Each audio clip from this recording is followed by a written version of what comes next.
Gledate Gorenjska poročila na GIF TV.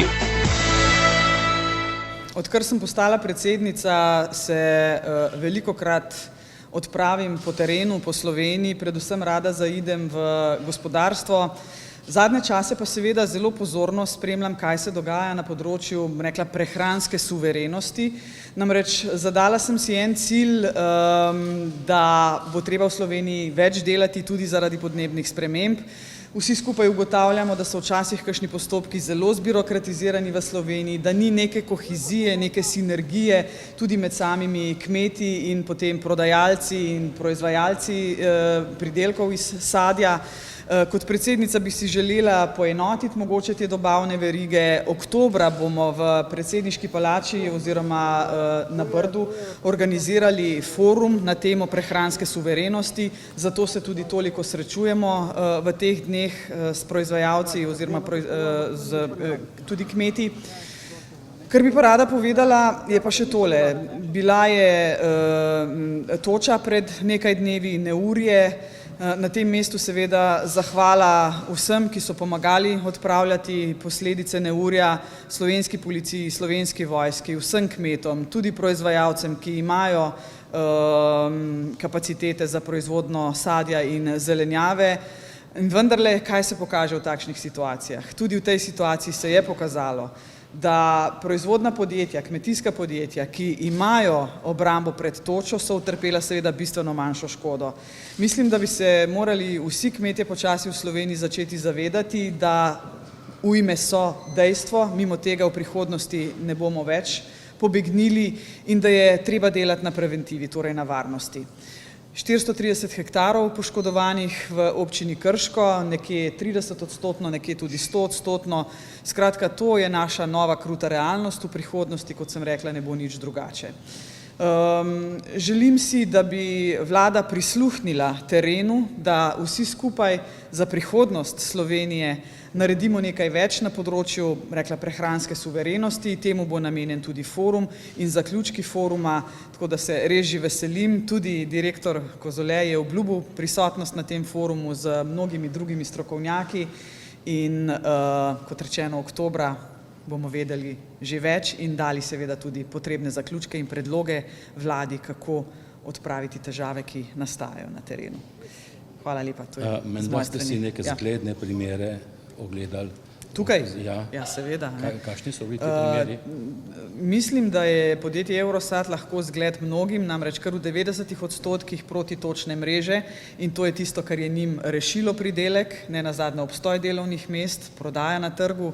90% ni malo. In še nekaj je v Eurosadu zelo pomembno in tu seveda številke rastejo za samo namakanje in opraševanje, oziroma oroševanje, mislim, da se pravilno reče. Skratka, to je nekaj, kar je tudi potrebno pogledati v kmetijstvu, da se pridelek ohrani. Oroševanje je nekaj, kar še ni povsem razvito tudi pri vas, če vem, so številke tam nekje proti 40% prihajate, ampak to je bistvo. Niso torej samo ujme, kot so veter, toča, imamo potem suše, namakanje, imamo pozebo, oroševanje. Na vse te vremenske neprilike je potrebno misliti in vsak, ki da nekaj na proizvodno, ki želi obstati na trgu, ki želi ohraniti delovna mesta, bo v vseh treh sistemih seveda v prihodnosti, pa ne v prihodnosti, že danes moral razmišljati. Se pravi, prijemi v bistvu za reševanje problema so že znani, ravno kar ste prej omenili. Da. Kaj pa strani, hkrati ste pa tudi omenili, da so problem v bistvu dolgi birokratski postopki. Že kaj veste, znane rešitve, na kakšen način bi se dalo reševati dilemo? Skupaj s svojimi svetovalci se posvečamo birokraciji v negativnem pomenu besede, torej gledamo, kje je problem. Na terenu velikokrat slišim, da je, če se dotaknemo samo namakanja, problem pridobivanja vseh soglasij in dovoljenj, da se namakalni sistem lahko vzpostavi. Imamo lepe vzore v soseščini, Južna Tirolska v Italiji, lahko svetel vzgled, kako se tam namakalni sistem uredi. Kmet pride na določeno kontaktno točko, odda zaprosilo, plača takso in se potem zadeva reši. Pri nas je pa žal še vedno tako, da se jih pošilja od ministrstva do ministrstva, od organa do organa in to so stvari, na katere se bomo fokusirali tudi na našem forumu in podali predloge vladi. Z vlado moram reči, izjemno dobro sodelujem, ravno včeraj sem se sestala z ministrom Kumrom, smo že malce govorili o tem, tudi z ministrico za kmetijstvo in ministrom Bržanom. Vsi, tudi minister Han, so obljubili, da bodo na forum prišli, namreč ravno to je tisto, kar je pomembno, da ne sliši samo en minister, ampak da slišijo vsi, ki so pristojni za določen segment, da bodo razumeli, kaj pravzaprav je težava na terenu in potem skupaj te probleme odpravili. In to je moja naloga, jaz se temu posvečam, jaz imam več časa, zato nisem upeta v dnevno izvršilno vejo oblasti in to nalogo, verjemite mi, jemljem izjemno resno. Prosim. Najprej najlepša hvala predsednici za obisk in pa še posebej za temo prehranske suverenosti, da je takoj začetku mandata tako resno naslovila in svojimi svetovalci in sodelavci tudi aktivno pristopila. Danes smo ji poskušali prikazati, kako se da. Samo z aktivnim pristopom je možno biti uspešen pri teh klimatskih spremembah, ki so, kot je bilo rečeno, vsako leto hujše. Da smo do tega prišli, je bila dolga pot. In jaz, kot je bilo že tudi danes rečeno, smo veliko že naredili in smo zelo blizu temu, da smo ta cilj dosegli. Vendar kot Slovenec bi si želel, da mlade generacije, katere je tudi danes imela priložnost spoznati mlade prevzemnike, na njih sloni slovenska prehranska suverenost, da bi te imeli več volje, več motiva, da bi se te postopki dejansko zmanjšali in tako, kot je bilo rečeno, poenostavili in da tisti, ki ima voljo, lahko to naredi. Kar nekaj točk je, ki smo jih z resorno ministrico v času njenega mandata, se pravi z gospod Ireno Šinko, rešili. Tako energetske težave, ki so bile z elektriko za hladilnice, pa lanskoletno suša, ki je bila kruta, ki je bila zimsko-spomladanska, ki je že pred tem, da bi poletna suša poškodovala, je že poskrbela, da je sadje odpadlo, smo rešili začasno. Pred nami je pa strateško in to je bilo dobro rečeno, to ni stvar samo resornega ministrstva, to je stvar vlade. Ukolikor želimo najprej ustaviti strm padec slovenske samooskrbe na področju sadja, je treba ta sektor rešiti in ga na nek način odmakniti iz splošnih razpisov, kajti v zadnjih 8 letih po ruskem embargu, ki je pustil trajne posledice za celotno evropsko sadjarstvo, je Slovenija dodatno doživela še hude naravne nesreče, 4 uradne, verjetno bo letos 5, vmes pa 3, ki tudi niso bila dobra leta in zato potrebuje okrevanje sadjarstvo. Tu potrebujemo, če želimo, vse te zadeve, kot so namakalni sistemi, protitočne mreže, oroševalni sistemi, takoj iz 800 tisoč evrov zneska, ki je namenjen za kmetijsko gospodarstvo, dvigniti nazaj na 3 milijone, kot je bilo. Evropski denar je, žalostno je, koliko milijonov za namakanje ga ni bilo izkoriščeno v preteklih 20 letih, to je ena točka, ki je izjemno pomembna. Uredba, ki je pripravila Evropska komisija, predsednica zelo dobro povzela že. Najprej naj Francija, Nizozemska še posebej naredijo domačo nalogo in naj pride na naš nivo. Naj prepolovijo uporabo fitofarmacevtskih sredstev, to, kar imamo mi danes. Potem se bomo mi naprej pridružili. Mi smo danes vrh, kar se tiče zdrave pridelave. Voda je pa osnova. Brez vode ni resnega sadjarstva, ni resnega pridelave zelenjave. Na tej točki bomo res še nadalje, jaz že 15 let govorim, potrebujemo eno točko, eno pisarno, en zakon in ponastavitev, da tisti, ki želi, gre na urad, ima možnost, nimaš možnost, lahko greš investicijo. To predolgo traja, jemlje preveč denarja, preveč energije in enostavno mnogi na tej točki tudi obupajo. Delovna sila je naslednji problem. Kmetijska podjetja smo postavljena v isti koš kot vsa ostala podjetja, težko konkuriramo ostalim državam, ki imajo to drugače rešeno, imajo manj obremenitev teh plač, imajo sezonsko delo, ki je tudi še dodatno razbremenjeno. Nažalost imamo konkurenco ob celi mediteranski obali, kjer se delajo hude krivice, kjer se migrantje izkoriščajo za delo morda za 1 evro na dan in tem konkuriramo in tudi ne nazadnje pri nas imamo delo na črno.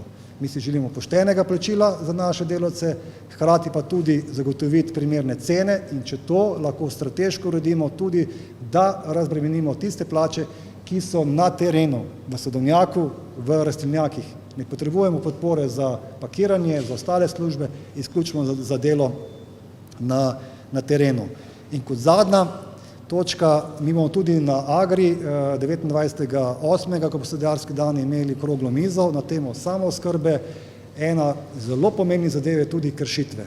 Kršitve porekla, dogaja se, da celo prihaja tuja roba, pa potem se prodaja kot slovenska, celo jemlje z global gap številke kot sledljivost in na nek način je to tudi težava za tiste, ki pridelujemo, s tem se ruši trg in pa zadnje, oskrba javnih zavodov, šol, vrtcev in pa domov za starejše občane, tu je premalo slovenskega sadja in zelenjave. Neki podatki sicer smo danes pred kratkim dobili od ministrstva, da zadeva ni tako slaba, vendar če povem, da naša skupina, ki je največja v Sloveniji, niti odstotek ne proda v javne zavode, je mizerna, tudi od ostalih večjih, ne vem potem, kdo je tisti, ki zalaga slovensko sadje in zelenjavo.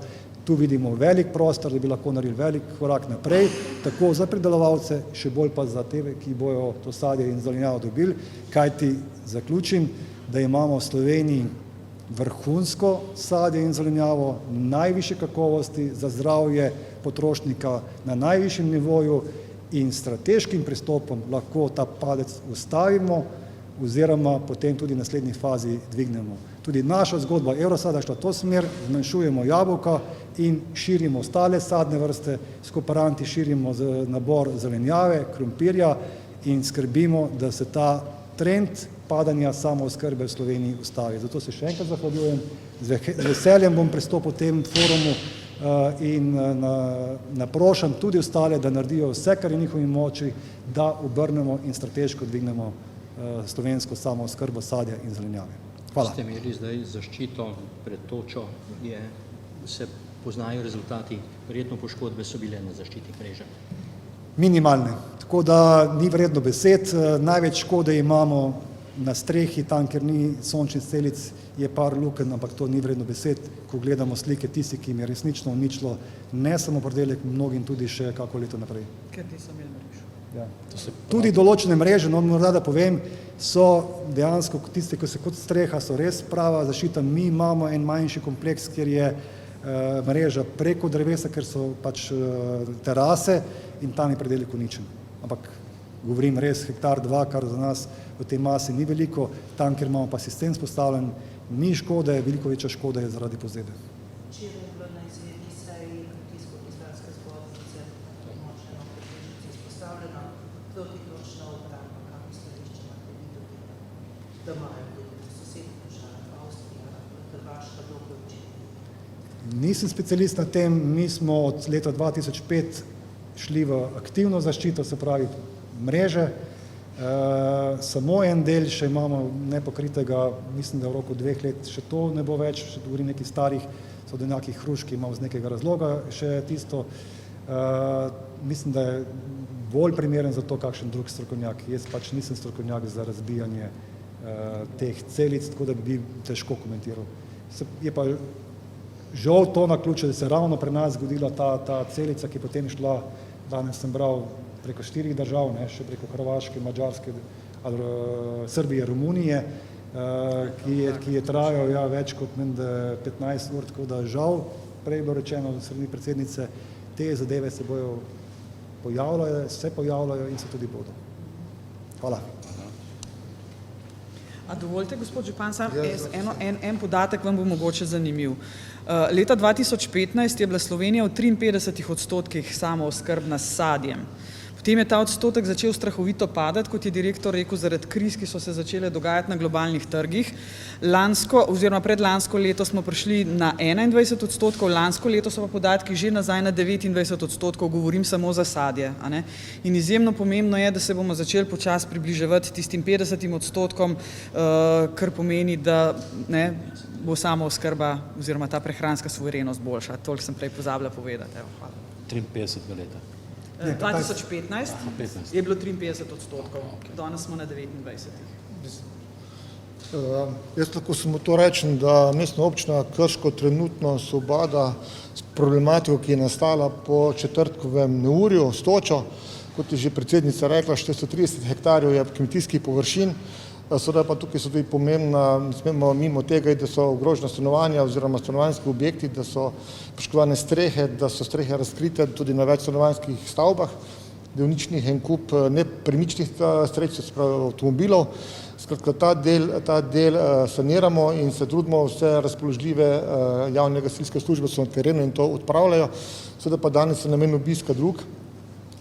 Zavedam se pomena namakanja naših kmetijskih zemljišč. Mestna občina Krško je zelo aktivna, kar se tega tiče. Smo tudi lahko primer dobre prakse z namakalnim sistemom Kalce Naklo. Trenutno delamo vse napore oziroma vso energijo posvečamo v tem, da bi to namakalni sistem uvedli tudi na Krškem polju.